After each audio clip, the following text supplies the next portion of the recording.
All right, guys. All right, you ready? You guys ready? I know that you've been waiting for a little bit. It's 2 past the hour. We're also streaming this live on YouTube. So just so you know, YouTubers, I can't at this point read some of your questions. So if you stick around though until after the show, after search and seizure or search instant to arrest, and we have a live podcast where we're going to answer your questions live from YouTube and so forth. All right, so we have a lot to talk about. We don't have a lot of time to do it in, so let's get into this. So I am also recording this, and I'll explain to you how you're going to get access to that type of to that content and so forth. I also asked the Zoom people, what other classes would you like to see? And I'm going to make some new classes. So my friend Brian wants DV calls, juvenile calls, so DVs, search and seizure related to DVs and so forth, dealing with juveniles. Okay. All right. Yep, I like it. So keep it going. I'm gonna see these in the notes. All right. So real quick, my name is Anthony Bandiero. I'm an attorney and senior legal instructor for Blue to Gold Law Enforcement Training. This is what I do for a living. I have the honor and the privilege to train cops all around the nation in search and seizure. I do have a dream job, and I do not take your time for granted. I'm not looking to waste your time and so forth. Everybody will get something out of this class. All right, just turned off my phone a little bit because it's blowing up. All right. So I have prior law enforcement experience, and then I became an attorney. And the reason I became an attorney is to do what I'm doing today. So let's see what people are writing here. What's up, Sean? Sean, you're too kind. You're too kind. I'm also the author of 21 different books, mostly on search and seizure. So if you have not picked up the search and seizure guide, the survival guide, please consider picking it up. I also have some report writing books that really are intended to get you to articulate more. That's the key issue in 2023 and beyond. Right after we're going to take a few minute breaks, but right after today's webinar, which would be about an hour, we're going to then roll into a search and seizure show. It's a podcast where we answer questions live.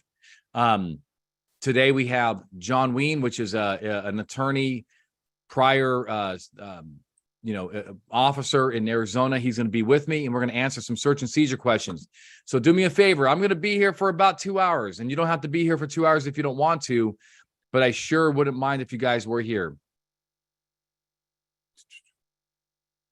Okay. All right, cool. What's up, Mike?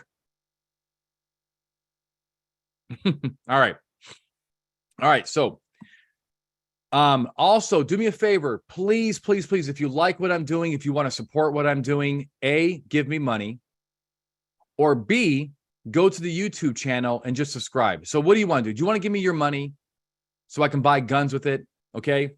Right. Or do you just want to sign up for the YouTube channel? It's up to you. I either way, I'm cool with it. Okay.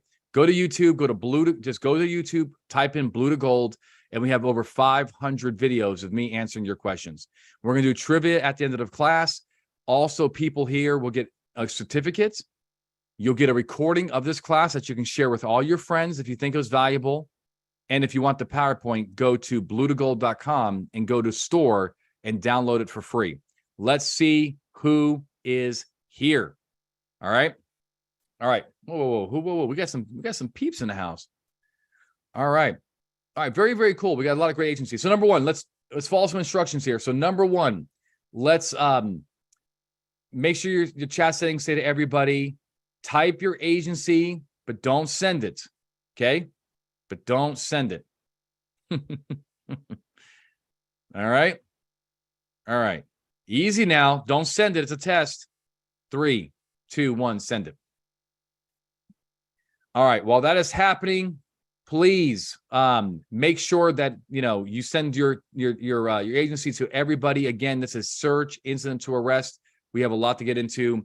Some disclaimers real quick. Laws and agency SOPs may be more restrictive. If you have any doubts about what you're doing out there, push up the chain. And finally, this course is legal education, not legal advice. I'm an attorney, but I'm not your attorney. So please take this for what it's worth and so forth. The first thing I want to start with, my friends, is areas under the immediate control, right? It's a very common reason why we search people, because they have things that are associated with them. And so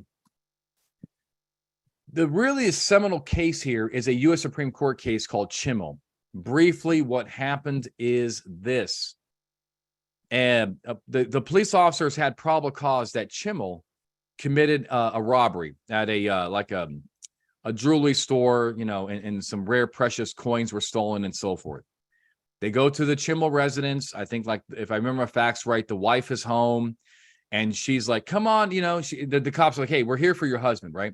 So the wife was like, all right, come on in. He's not here right now, but he'll be home soon. And they wait for him, and he comes through the door, and there's like 2 detectives waiting for him, and they arrest him. And then they basically ransack his house, and they find the evidence of the robbery. Well, does that sound legit to you? Right? The answer is no, right? And I'm going to write down some of these more classes. So I'm going to make some more classes. So the answer is no. I mean, we can't, we have no warrant. We have, we don't have his consent. There's no exigency here. And so the Supreme Court is going to basically suppress this evidence. However, on the way out the door, they are going to say that the lagging a little bit, huh? Okay. Yep. Okay. Yep. I know what's going on. It's because I'm like a kung fu movie. Huh. All right. What can I do here? Hold on. Stand by.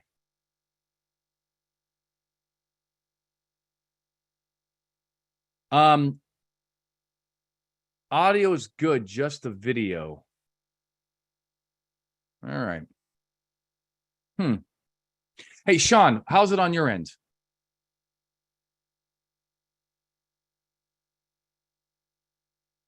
Too popular. We do have a pretty big webinar tonight. A little behind. All right. So the answer, somebody says, anybody hear me? Definitely, we can hear me. So if you cannot hear me, so let me press on a little bit, because here's the deal. I am streaming this to YouTube, and I am also recording this. So a Red Roof Inn. So there's a lot of bandwidth I'm taking here, but it should. Hey, look. Hey, Sean, do me a favor. I don't have time to type, right? I don't have my producer here today. Rick is not here. So Sean, do me a favor. Type in the comments. If you cannot hear Anthony, restart Zoom. All right. So back to Chimmel. Thanks, Sean. So back to Chimmel. So the Supreme Court said, hey, look, we're not going to allow cops to ransack houses. But however, we are also not saying that cops cannot, protect themselves. And so they are, volume is low. Jesus. Can I get anything? Can I get anything right? But I think it's not me. I think on your end, because I think people can hear me, actually. So, and I'm at full volume on my end. All right. So here's the search incident to arrest, right? Number 1 is the areas under immediate control. This is really easy, right? This is actually very easy. Why do we search people incident to arrest? Number 1 is we do not want them to destroy evidence, that could be near them, right? Number 2 is for weapons. We don't want to take them to jail or give them an opportunity to pull a gun from their waistband and shoot officers, or knives, or and so forth, and means of an escape, right? They have a handcuff key in their belt, their pocket, and so forth. So remember that. These are the 3 things. They might be important later. The reasons why we do a search incident to arrest is evidence, weapons, and means of escape. When an arrest is made, it is reasonable for the arresting officer to search the person arrested in order to remove any weapons that the latter might seek to use in order to resist arrest or affect his escape. In addition, it is entirely reasonable for the arresting officer to search for and seize any evidence on the arrestee's person in order to prevent its concealment or destruction. And the area into which an arrestee might reach in order to grab a weapon or eventually items must, of course, be governed by a like rule, right? So here's the deal. If you guys are still having problem with Zoom, my apologies. I'm going to press on because I don't want to stop the YouTube, and I also don't want to stop recording. So you'll get a link to this, but I apologize. I hope it actually fixes itself, right? but we do have several hundred people here, and I don't know if that really makes a difference, but I'm just throwing that out. A gun on a table or in a drawer in front of one who is arrested can be as dangerous to the arresting officer as one concealed in the clothing of the person arrested. There is ample justification, therefore, for a search of the arrestee's person and the area within its immediate control, construing that phrase to mean the area from within which he might gain possession of a weapon or destructible evidence. Okay, thanks, Dallin. All right, so there's 3 requirements in order to do a search, and those are the reasons why. Those are the 3 reasons why. Here is when you can do it. Number 1 is you have to have probable cause to arrest. The search is contemporaneous, means kind of like around the same time that the arrest occurs. And the area search is a place where the person can access, right? Okay, so let's talk about PC to arrest. Miguel, the answer is yes, but you're going to get a video of this, a recording, and you can download the PowerPoint for free on blue2gold.store. So Sean has my back on this. Sean, you're going to be my producer because my producer is out today. So the officer must have probable cause to arrest before the search. The evidence found cannot justify the initial arrest. So we never look in retrospect, right? We're like, oh, yeah, we searched this person. We only had reasonable suspicion. So we're not supposed to be searching them, for evidence. But since we found cocaine, that justifies the initial intrusion. Just as well as I do, that's not the way it works, right? We don't give high fives to police officers because they did the wrong thing and then ended up finding evidence only. That if that was the case, you wouldn't need a person like me to help justify and articulate what you're doing out there. So PC to arrest, check. Contemporaneous is the next thing. So what it means here is that courts require the search to be substantially contemporaneous with the arrest. And basically same kind of around the same time. Now, it can happen before, it can happen a little after. Courts are a little loose here, right? They are also very lenient when you give them a reason why you couldn't conduct that search instant to arrest, on scene. Maybe it's raining out, maybe it's snowing. You bring it back to the jail. You do your search instant to arrest, or you call it what some cops call it, which is a booking exception. During a search warrant, an occupant ran from the home. He was caught, searched, and then brought back to the home. He was formally arrested an hour later. I guess they weren't sure they're going to arrest this guy. And here's what the 10th Circuit said. An hour would seem to be at the outer limits of substantially contemporaneous, right? At the same time, if not beyond.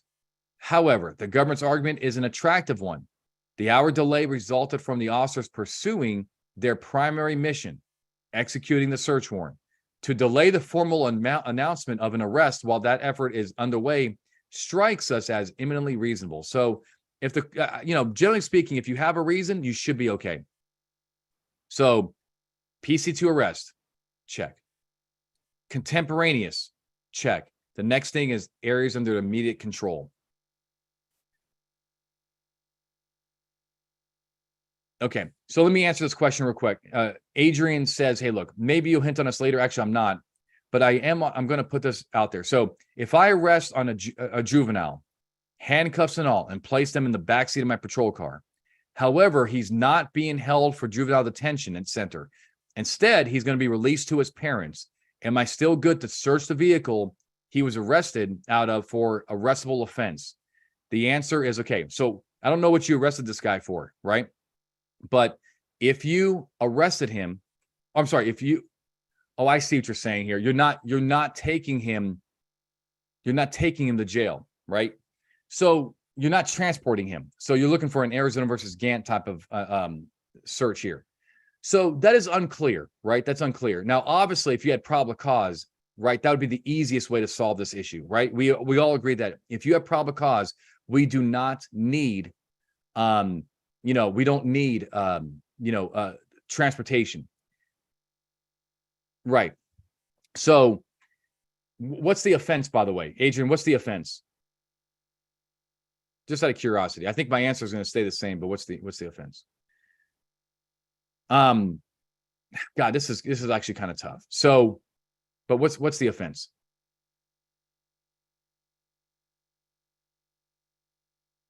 And Okay. So I do have a few issues with it, but I think that, look, basically what's going on here is this. There are two ways to recover evidence, well, besides consent, but there are in a warrant. There are two ways to recover evidence from a motor vehicle. The first and seminal issue, or the way you do it, is the motor vehicle exception, which requires probable cause.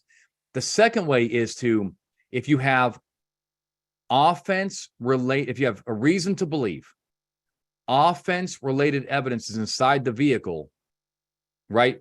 Usually from an arrest, you can search it even if you're not going to tow that car. I don't have a case where the cops searched the car with no arrest, but I guess I don't see why we couldn't do it if you still have a reason to believe offense-related evidence is inside that car.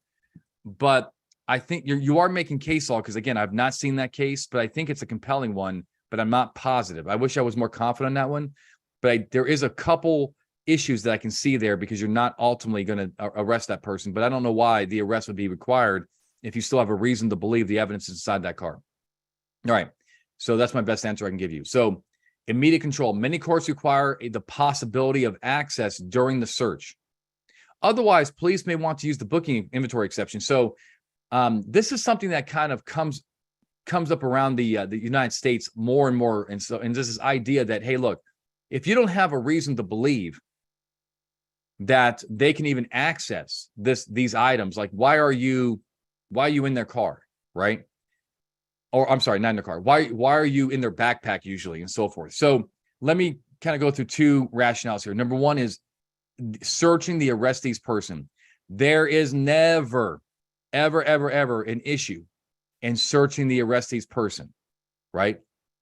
However, searching their backpack, a lot of courts, more and more are wanting you to articulate, hey, how could that person actually access that backpack?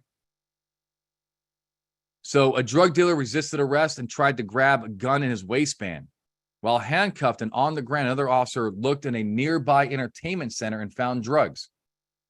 Well, this is a 2008 case. It is a year before Arizona versus Gant. And here the court said, look, search upheld because it was under his immediate control at the time of arrest, right? So it is what it is. The fact that it is no longer under his control at the time of the search does not invalidate the search. The rationale is that if the police can lawfully have searched the defendant's grabbing radius at the moment of his arrest, he has no legitimate complaint. If the better option basis to protect themselves from him, they first put him outside that radius. I don't know really how convincing this logic is anymore under Arizona versus Gant, which is basically this case where the cops searched the car because they arrested him from the car, but they were not going to tow the car. And there was no reason to believe evidence of the crime was in the car because he was arrested for a warrant and no license. And because there's just no access, the court, the Supreme Court says no reason to get into the car. And so, more and more courts are saying, hey, apply that to the backpack. If they can't get into the backpack because they're in handcuffs, why are you searching their backpack as search instant to arrest? So Mario says, hey, can we do a full search of a person if they take him to the station for DUI? The answer is yes. You always get a search, most states. I think Oregon is the one that's an exception in my brain that I can think of. But you always get a search instant to arrest if you take the person and you transport them. Does that make sense, Mario? Because then all the dangers of transportation and arrests are there. Because it was possible for him to break free, he could have access to the backpack. Actually, I didn't read that case, I think. Suspect was arrested in handcuffs. He is removed from the house, and a backpack that was near him at the time of the arrest was searched. 2015 case from Kentucky, they said because it was possible for him to break free, he could have accessed the backpack. So I'm giving you the cases where the courts are saying we're still good to go, business as usual. However, I do want you to know that maybe times are changing. Some courts are pushing back when the search occurs when there's just no likelihood of access. Let me give you an example from Nevada. The authority to search instant to arrest arrives from the need to disarm and prevent any evidence from being concealed or destroyed. Here, the search occurred after the officers arrested Nye, secured her inside a patrol car, put her backpack in the trunk, and took her to jail. Accordingly, the district court did not err when it concluded the search of the Nye's backpack was not a lawful search incident to arrest, right? So a suspect was arrested in handcuffs, officer next to her, 2 other officers on scene, and a purse was 3 to 4 feet away. The court held that this was no good. We looked to the following factors to determine whether an area searched is within an arrestee's grab area under Chimmel.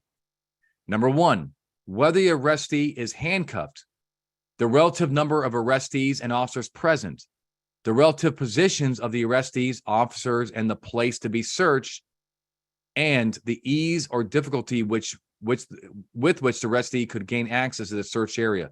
So now more and more courts, and the Fourth Circuit is another one too, Sean, is that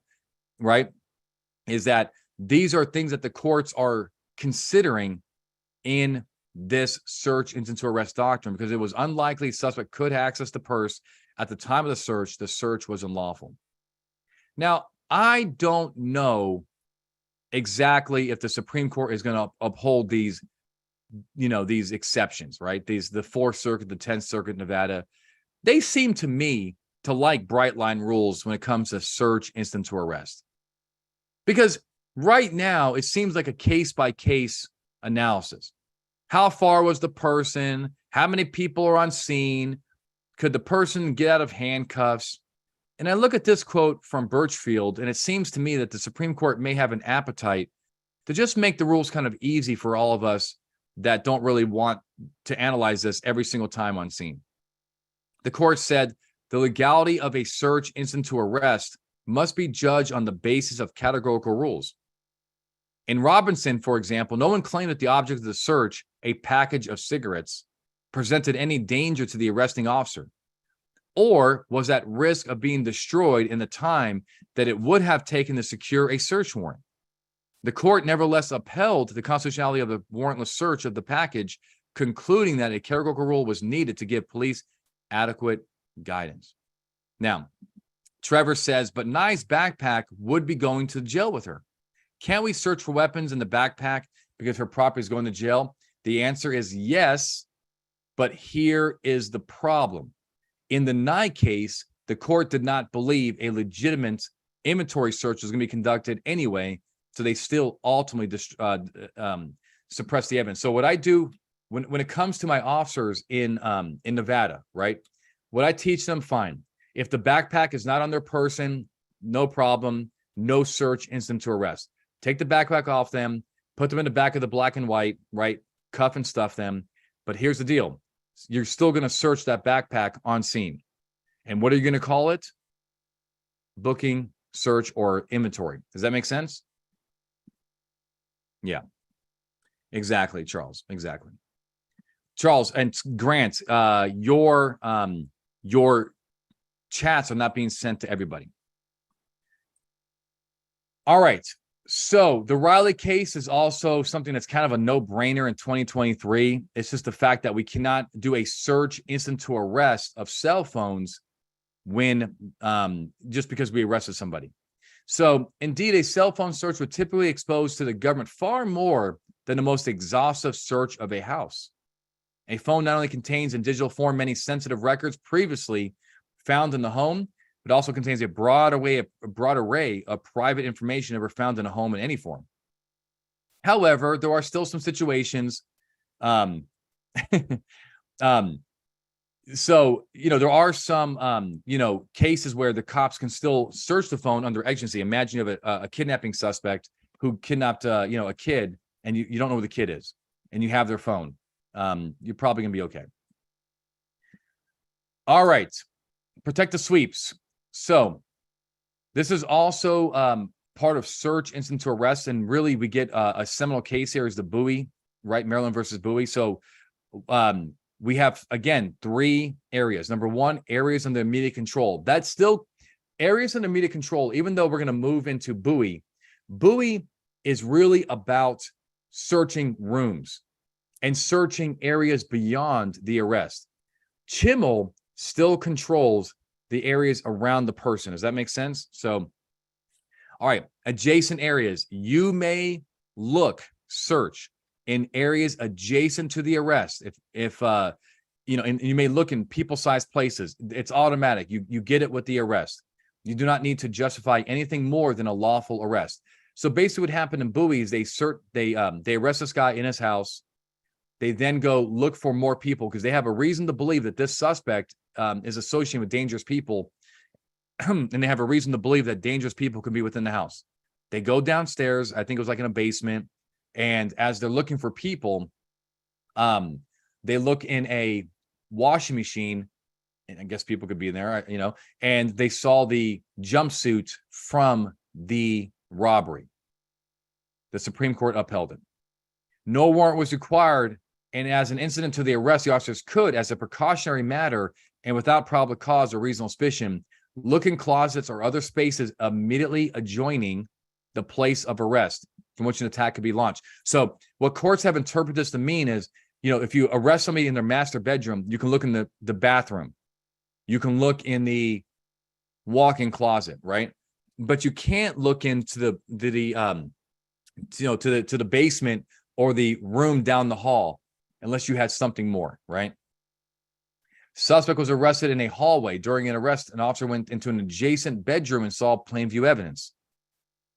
Lawful protective sweep because the bedroom was adjacent to the hallway. No reasonable suspicion is needed. The next one is throughout the home. You get to look for people in people-sized places throughout the home if you have a reason to believe that somebody in that home could be a danger to you. Listen to what the court said.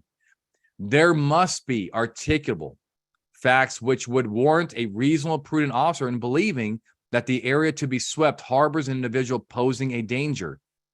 Such a protective sweep may extend only to a cursory inspection of those spaces where a person may be found. The sweep lasts no longer than is necessary to dispel the reasonable suspicion of danger, and in any event, no longer than it takes to complete the arrest and depart the premises. So these are limited, right? So 2 requirements. Do you have reason to believe, reasonable suspicion at least, that someone else is inside the home? It's not a high standard, but it is a standard. Do you have a reason to believe that they could pose a danger? Well, I think that people hiding in homes, not showing themselves, they're back there hiding, could definitely pose a danger. One of the most important factors justifying a home sweep is the seriousness of the crime, especially crimes involving drug trafficking and firearms and gangs and so forth. So the court understands that, you're in a very precarious situation. You're on a person's home turf. They don't want you to get hurt. But at the same time, you can't do it as a matter of routine either. You have to actually have a reason for doing it. So factors to consider, outstanding accomplice. This person was involved in a robbery. There's 2 people involved. We have this guy. Where's the other friend? Prior history. This person has a violent prior history. Here you hear noises in the back rooms, but nobody's coming out and showing themselves.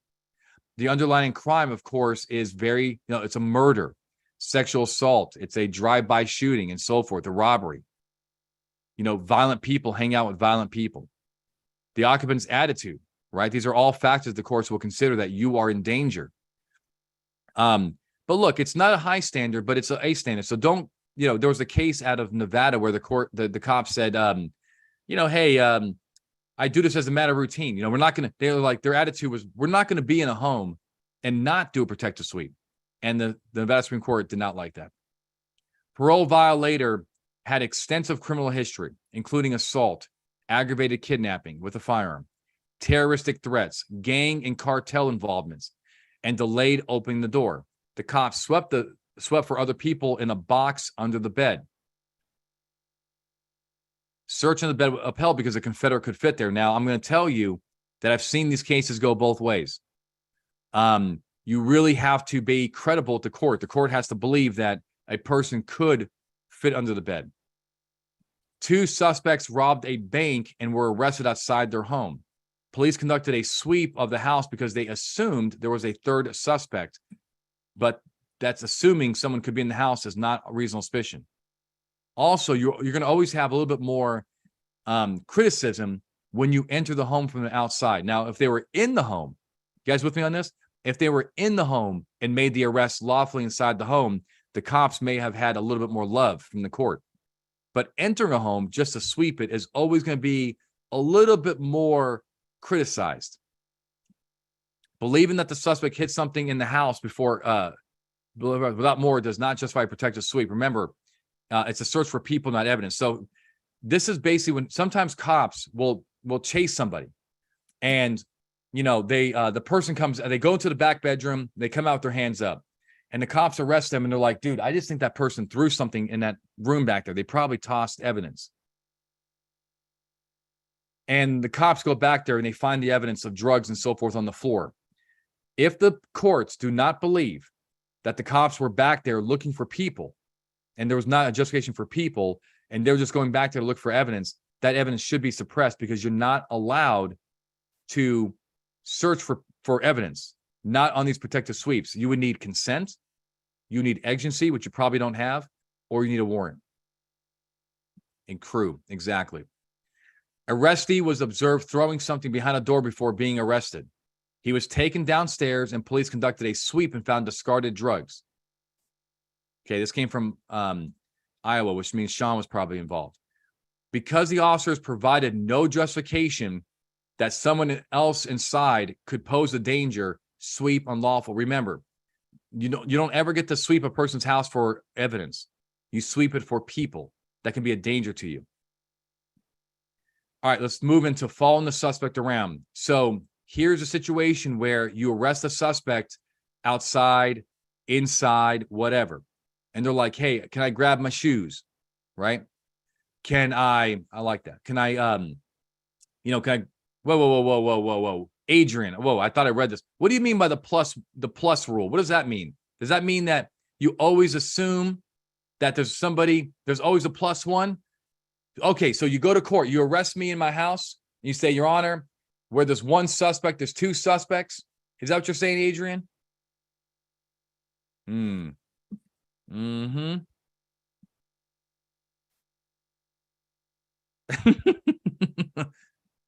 Okay.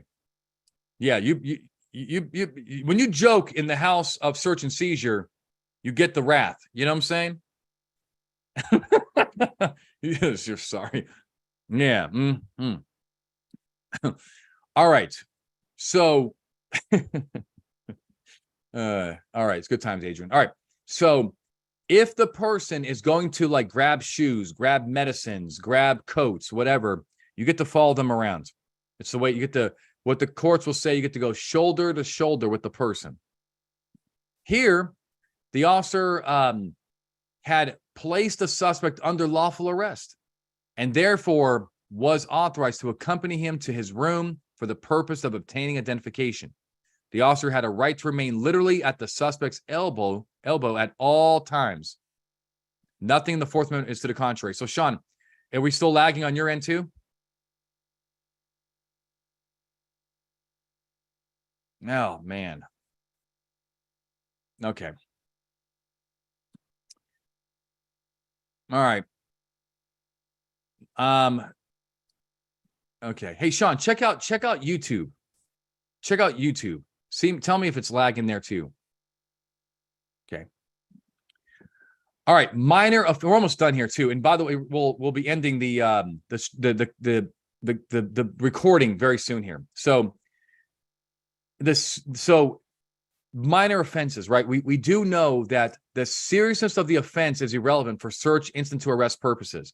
An arrest for any offense permits a full search in most states. Thanks, Kyle. So not all states follow this rationale, so know your state law, right? Again, Oregon is the one that comes to mind that I think is a little more harsh.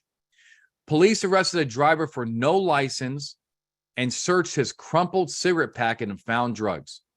The officer had no particularized concern for safety, and there was no evidence, of no license, right? We don't have any evidence of that. The search instant to arrest is applicable to all lawful arrests and requires no articulation. Let's also talk about the pretext searches. This is an area of the law that is a little debatable, or some circuit splits here, right? So courts struggle with Okay, thanks, Sean. So courts struggle with pretext arrest searches. Usually they are upheld if cops had probable cause to arrest. Hey, Sean, do me a favor. Since YouTube is good, why don't you put the link in YouTube and people can watch there, and maybe that'll be better for them. And they can sign up for my YouTube channel, hit subscribe. So it's a double whammy. So courts struggle with these pretext searches, right? Usually they are good if the cops had probable cause to arrest and ultimately the person was booked. And there's no reason that there's no evidence that the only reason the arrest was made to search. So, but even that is debatable. What do we have here? So it says, so when you're at a person's house, let's say for a family fight, and someone is going to grab their ID, we are allowed to accompany them, correct? Sorry if this isn't going with the discussion. Well, look, okay, so let me kind of back up here. So your YouTube is behind. Okay. So not under the rule I just said, because that shoulder to shoulder rule is for arrests. So if you're not arresting the person, that rule does not apply by the Supreme Court. Instead, you're using Terry rules, right? Investigative detentions. And I think the better way to do this is to tell them, hey, look, I mean, just get their consent, basically. Hey, I know you need your ID. I want your ID. I need the ID, but I can't let you go back into that bedroom alone. So I'm going to go with you if that's cool. And if they say, no, you're not coming back with me, then, I'm sorry, but I don't think we necessarily have a right to go into their back bedroom to go get their ID. It's not the arrest rules. It's the detention rules.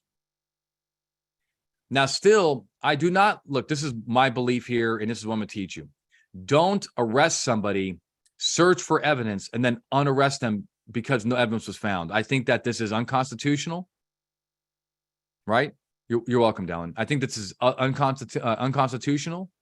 I think that this is bad case law, and it does happen, right? So, yeah, exactly. So we had cops, we do have cops around the country that play the game of, hey, I have an arrestable offense for you. Let me just arrest you and search you.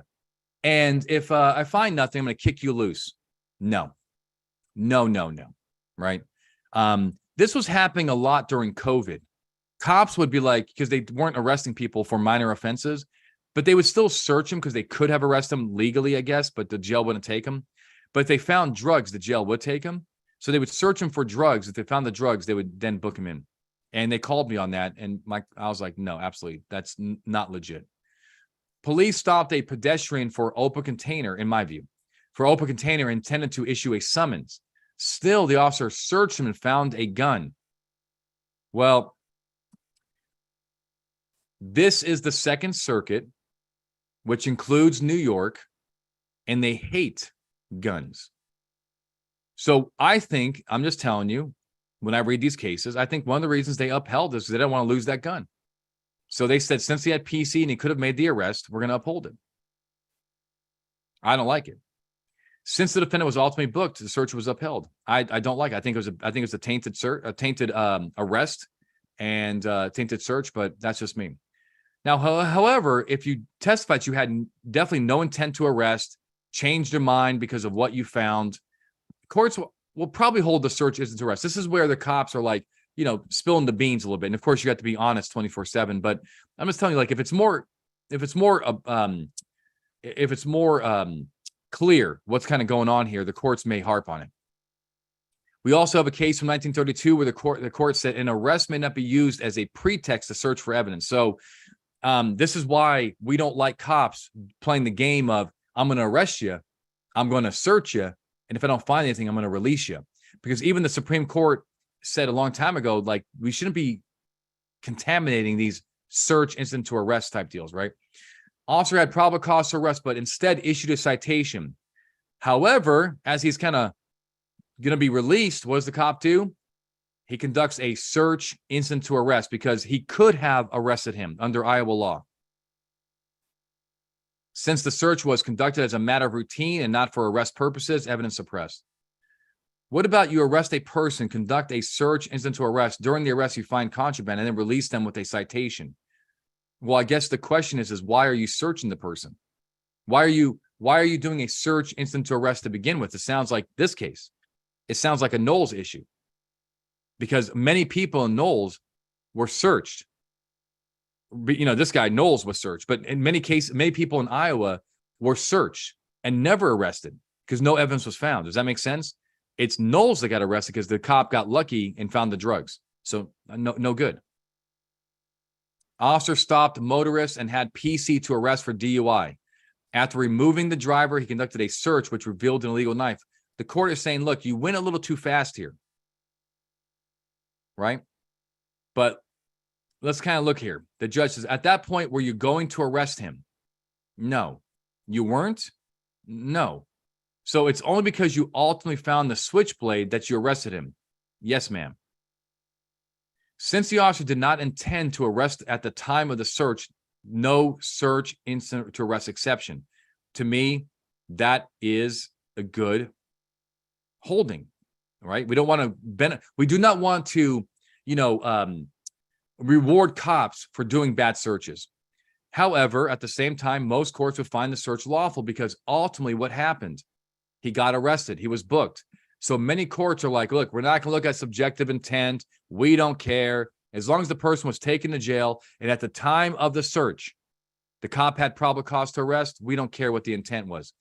I do think that courts in 2023 do care about intent. They do hold cops to a higher standard in 2023. So I just would be on the up and up. So, but they would use this case here to kind of prove that maybe, or show that we don't really care. We think these cases foreclose any argument that the constitutional reasonableness of traffic stops depends on the actual motivation of the individual officers involved. Subjective intentions play no role in ordinary probable cause enforcement analysis. But the problem is that Ren's a traffic stop case. You might think the person's up to something else, but you stop them for a taillight violation. That in of itself is fine. But why? But the problem is, why does Wren apply to search instant to arrest when search instant to arrest is supposed to be for 3 reasons? Weapons, evidence, or escape. If they're not really going to go to jail at this particular time, then why are we doing the search instant to arrest? And that's the problem there. So yes, I understand the objective part that they ultimately went to jail, but why are we rewarding officers for doing these bad searches to begin with? Search prior to formal arrest. Now, here's the deal. If the cops intend to arrest someone, it is irrelevant that the search preceded the formal arrest, right? Pat downs are always fine if you have for weapons and also for the person has to be armed and dangerous. So we know that we cannot, this is a question. So we know that a person cannot be patted down unless they're considered a danger, right? Armed and dangerous. But you don't need an arrest for that. So if cops intend to arrest, look, and they search the person, they pull rabbit ears out, they search their pockets. Who cares that they were not told they were under arrest until 5 minutes later? It doesn't really matter because this stuff happens with drug situations, right? So a cop will see, let's see if I actually have this case. So a cop will see a person engage in a drug transaction, and they'll go over to the person and start searching him.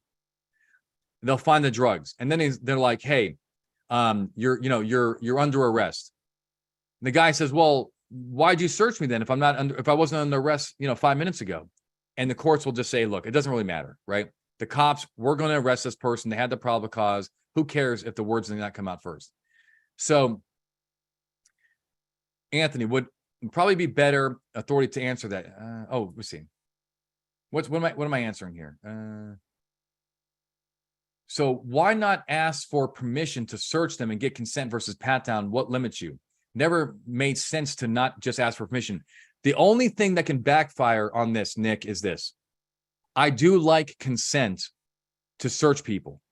However, if the officer is thinking to him or herself, you know what, I'm going to pat this person down regardless, right? But before they start patting the person down because they think they have armed and dangerous, they're going to ask for consent. Hey, do you have any weapons on you? No. Can I search you? And the person says, no, you cannot search me. And then the cop pats the person down anyway. Do you see how it looks like the cop never had reasonable suspicion for armed and dangerous to begin with, because why would you be asked? The argument is, why would you be asking a suspect for permission to be safe? Why would you ask them for consent to make sure they have no gun on them if you already had armed and dangerous? And that is the issue here. That can kind of backfire. But I also see the benefits of consent. All right. So you arrest a woman for DV. You conduct search incident to arrest. Then you find out she is breastfeeding a newborn baby. That search would be, we just went up. I'm not even sure. For some reason, I'm going way off track on this one. So that search would be still okay. Man, I think I don't know if I actually understand the crux of that question. You want to, I need more. Oh, search for the baby. Leave the baby in the house. The baby will take care of himself. No, you can search for the baby. Absolutely. Absolutely. All right. Okay, good. Good. You can search for the baby. Absolutely, Adrian. All right. Police had probable cause to arrest a suspect for drugs. Police then searched the purse and recovered the evidence. They then formally arrested the suspect. As you know, the court held that it was not particularly important that the search preceded the arrest rather than vice versa, as long as there's an intent to arrest there. All right. Search incident to arrest for vehicles. So there really is no, when it comes to like searching for weapons, means of escape and evidence and so forth, there really is no viable or commonly used search incident to arrest of motor vehicles. It ended with what seminal case? What seminal case got rid of that exception? That really mothballed it for the most part. Yeah, exactly, Amanda. So, but you can still do it according to Gant if the person is arrested, unrestrained, near the vehicle. Arrested, unrestrained, in the vehicle, right? And the cop is not liked. He ruined it. This is going to be a rare search. And the reason why Sean says that cop is not liked is because he was asked, he might have been a little bit of a smart ass, because he was asked in court, this Arizona officer, he's asked, hey, why did you search, Mr. Gant's car after arresting him for no license and no warrant? And his smug attitude is because the law says we can do it. Any other stupid questions, Your Honor? That last part I threw in there as, as commentary, but it probably maybe a little bit of truth, right? All right, let's do some takeaways, and we're going to transition into our search and seizure show. Now, here is the thing, right? I would love for you guys to ask any question you want to me and my buddy here, John Ween, who is an excellent search and seizure instructor. One of the best in the country. So here's some major takeaways. So search areas under immediate control at the time of arrest. That's kind of the Chimmel exception. However, if the item has been removed and they can no longer have access to that item, like a backpack or a purse, you may want to consider a booking exception or an inventory. Same thing. Protective sweeps require RS. So if you want to go throughout a home and you want to look for people in people-sized places, no problem. But you do need to have a reason why you think there's somebody in that house that could be a danger. And finally, stay away from pretext search incident to arrest without arrest. I am not a fan of it. I think that it's shady to start searching people when you're going to release them if you don't find any evidence. And before we do our trivia, do you find this information useful? So let's see what Marcus had. Stop suspect for littering, run the suspect. Suspect has a warrant. You keep it a simple warrant arrest with a site out in the field. Can you search a person instant to arrest? The answer is no. If you're not arrest, constitutionally searching people for weapons, means of escape requires transportation, right? Requires transportation. Hey, do me a favor, man. Do me a favor, because you show a little bit of love to the Blue to Gold family, man. We're trying to, get more people access. More people access this. Let me just show you this QR code. I don't think I can play sound while I show this real quick.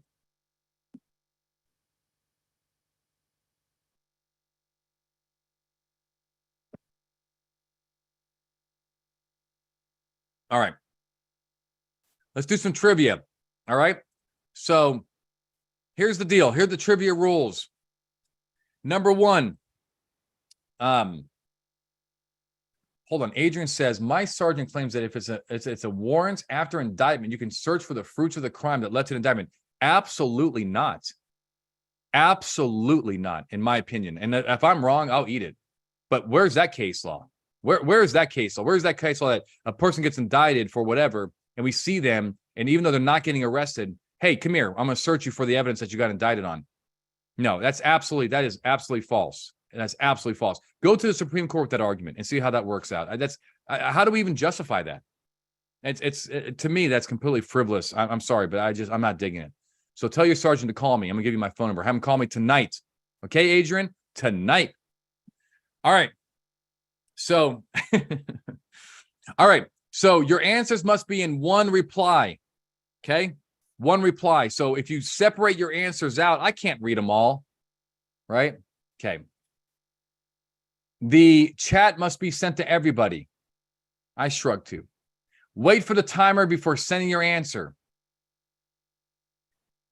Okay. And you can only win once. So we also have several attorneys on here tonight. Have my attorneys on here ever heard of that? Do my attorneys think that we can just have somebody indicted and without even the arresting the person on the indictment, we can just search them and let them go? All right, let's do this.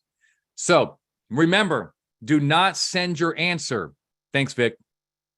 Do not send your answer until Mike is an attorney too, not in the U.S. I love it. All right. So there are some countries that probably allow that, but they might have a dictator. All right. So do not send your answer until we until I play the countdown. Okay. So again, if you send your answer too early, I can't track it. There are 3 protective sweeps that may be done inside a home. So don't send it. No, don't send it. It ain't gonna count. It ain't gonna count. Send it after the timer goes off. Okay.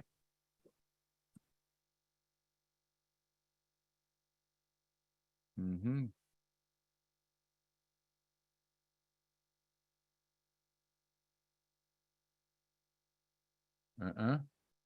Not seeing the answer so far. Evidence, weapons, nope. Nope. This is inside the home. Okay. Nolan Vanover. That's a great name, by the way. That's a very regal name. Nolan Vanover. I mean, if you have a name like that, your parents are very rich. It just sounds like a very bougie, rich name. I wish I had a name like Nolan Vanover. So no, my name is Anthony Bandiero. I like to say that my name is Italian. Bandiero. Do you guys know this? Nolan, this is actually true. Bandiero is Italian for bendejo. Okay. Nolan, my friend, email Richard at bluetogold.com. And you'll get your trivia prize. Okay. So I hope you guys appreciate. Look, Michael is like 10 minutes late. We try to get in on the action. You try and take Nolan's prize. All right. All right. So Nolan, you got that, my friend? Email Richard at bluetogold.com and say, hey, I won one of the prizes tonight. He'll give you an email. Okay, my friend? All right. So you can't win anymore, Nolan. So don't try to grab other people's prizes. Here's the next one. Remember the rules. What 3 requirements for search incident to arrest? What 3 things need to be present before you can do that search incident to arrest? Don't send it. Don't send it. Patience, Danielson.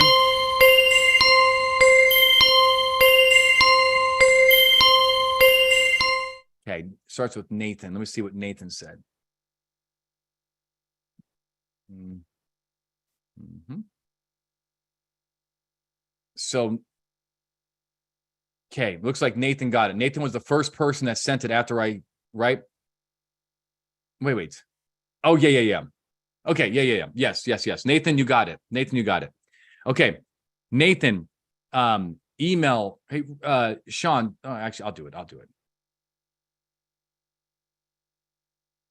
Nathan, email Richard at bluetogold.com. Okay.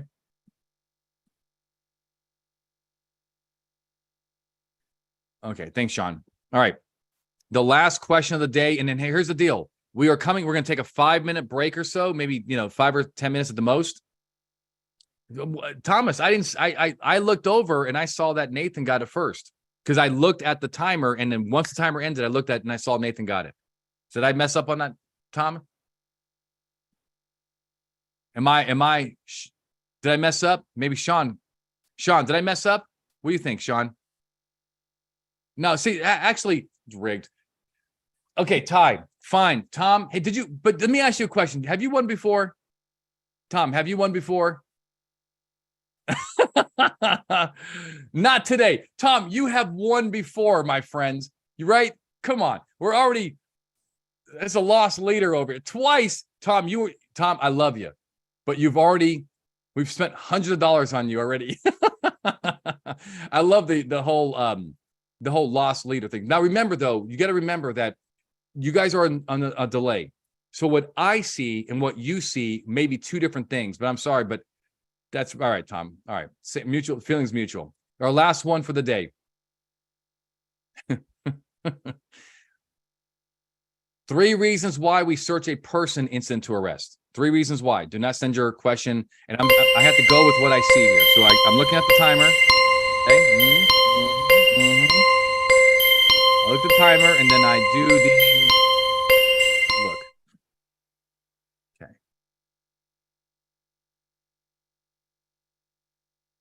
Okay. Terry Iverson.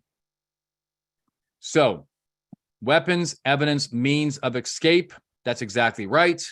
So, Terry Iverson, email Richard at bluetogold.com. Sean will put the email in there. Hey, there you go. That's not a stolen election. Sean, put the email in there. All right. So, look, here's the deal. We have upcoming free members. Looks like, and on the 12th, we have, holy delay, we have federal concealed carry. Do you want to know when and where you can carry your concealed weapon in states like California, New York, DC, and New Jersey?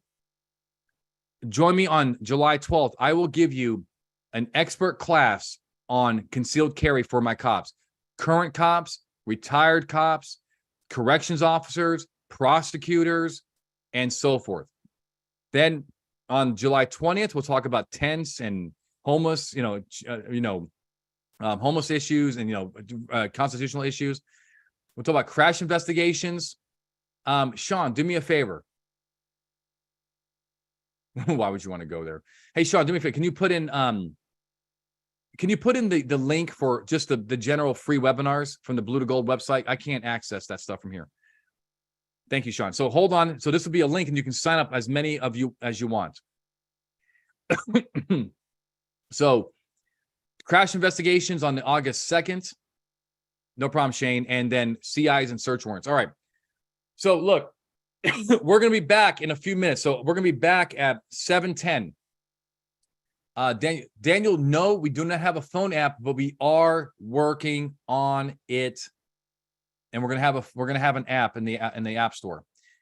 Ryan says, question off topic. Do you think SB 377 will pass California interested? That's what's 377? Remind me.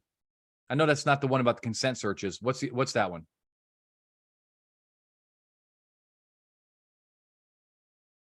Awesome. Thanks, Sean.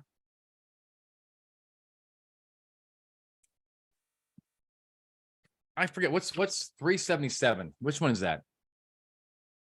And I by the way, I'm not sure if I even have your answer. Oh, the off-roster guns. Off-roster guns. According to what I'm hearing, I think it is going to pass. I think it is going to pass because they're worried that they just created that loophole, and they're like, oh, thank you, Sean. Thanks.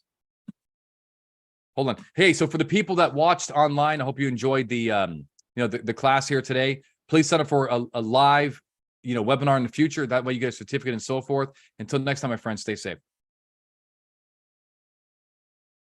All right. And for those people on YouTube, I'm actually going to stop YouTube to break up the classes. And now we'll be back in 10 minutes or so, about 8 minutes to start the Search and Seizure podcast with John.